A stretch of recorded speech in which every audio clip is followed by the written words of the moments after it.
Hello again, it's me, making stuff out of junk. What I'm building there is a 210-10-2 articulated locomotive. I started this project because I'm still waiting for the tender so I can finish my the 412-2. So I'm waiting for some parts. So in the meanwhile, instead of doing nothing, I started building this thing. It's made out of two 080s, rivarossi, and then I sacrificed a third one that was completely junk to get an extra set of drivers for this one here. So it's really rough right now. I started it today, and it's 11 o'clock at night, so got about 10 hours in working on this thing. These are just pieces of the shell that I'm probably going to use. But this bottom here is a Union Pacific Rivarossi Challenger, the new style. I obviously chopped it up. I added some metal here so these can pivot. These are the gearboxes of the 080s. There's a piece of thick steel that I cut grooves in the sides, cutouts in the side, heated it up with the torch, got it good and hot, and then pressed it into the plastic on the top of these, just enough to make an indentation. And then I bonded them on there. It's really strong. I'm not worried about them coming off. I still can get at the screws. Excuse me, so I can get into the gearbox. I still can get into the screws right there. I don't know if you see them. These are long rivarossi bolts that go to the drivers. They're threaded into pieces of brass that were soldered onto these pieces of metal that are bonded on the top of the gearboxes. It will run on 18s if I deflange it on the back here or the front. I'm going to figure out which ones I'm going to deflange. Most likely it's going to be the rear ones. So I got crazy glue on the tires, the rims that I have to break off before I even attempt to run this. It'll be a while before it gets ran though. It's going to have dual motors in it, just like the Allegheny. One motor will sit here, and there'll be a drive shaft that I have to make that, you know, is, what's the word I'm looking for? That, you know, slides in and out as it moves.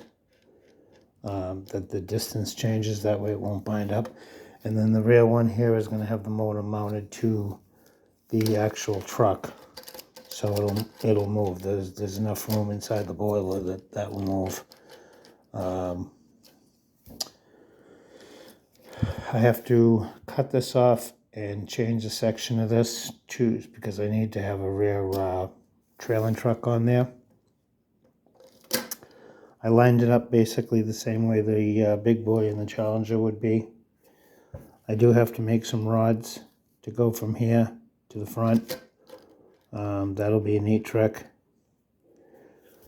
Shouldn't be too hard, but it'll be time consuming.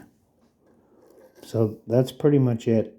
It'll probably take a couple days before this thing is actually running. If I have time to work on it tomorrow after work, I don't know. It was a progress to just get to this point. So basically, like I said, this is very, very rough. So the cab has to be shortened, has to be dropped. All this stuff needs to be grinded off. This needs to be grinded off. This needs to be taken off where my thumb is. All this is baking soda and super glue, what I will do is I will wet sand this all out, and I'll put my own rods and everything, my own detail in there, but I'm going to have it basically smoothed out. I got to get rid of this piece and finish this off round. I'm going to do the same thing. I'm going to fill it with baking soda and super glue, and then belt sand it, water sand it down. And then what you have is something like this. I got to grind out some of that that's a little thick. And then I'll use a piece of tubing in the center. And this cap will be removed because if you want to look it up on a line, it's going to be a, excuse me for stuttering, it's, I'm tired, 210-10-2, the Virginia. I did not like the way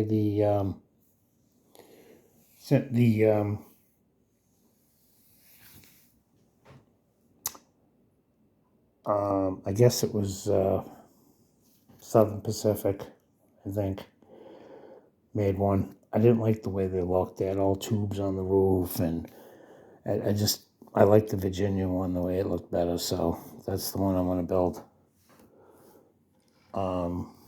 Plus I have a tender that pretty much matches it, so there's a lot less work to build this one. So this motor will be in at an angle. That's the reason why the inside here is cut out, because the motor needs to dip down inside here a little bit. Of course, I'll paint it black so you don't see it. But this is all crazy glue and baking soda. It's as hard as a rock. There'll be a rubber mount right there, and that'll hold the motor in place. That's pretty much it. This is the first day. So, like I said, it's pretty crude, but it'll come along fairly quick. I mean, I came along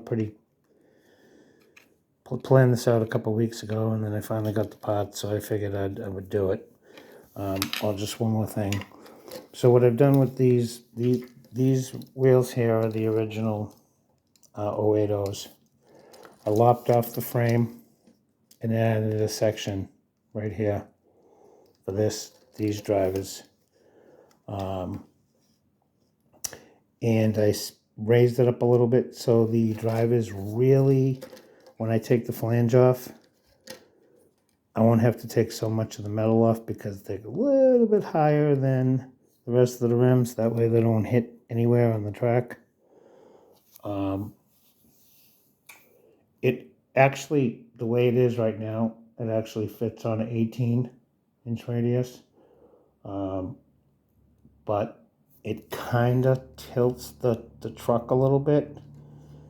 So instead of having a problem, because I have some S-turns, my switches shaped like an S-turn, some of them. They're 18-inch radius switches, and I need to be able to go through those. So I'll probably take the flanges off. We'll see. That'll be the last thing that I do, though. So that's that. And that's day one. Thank you for watching. Have a great night. And hopefully I'll have an update soon. Thanks again.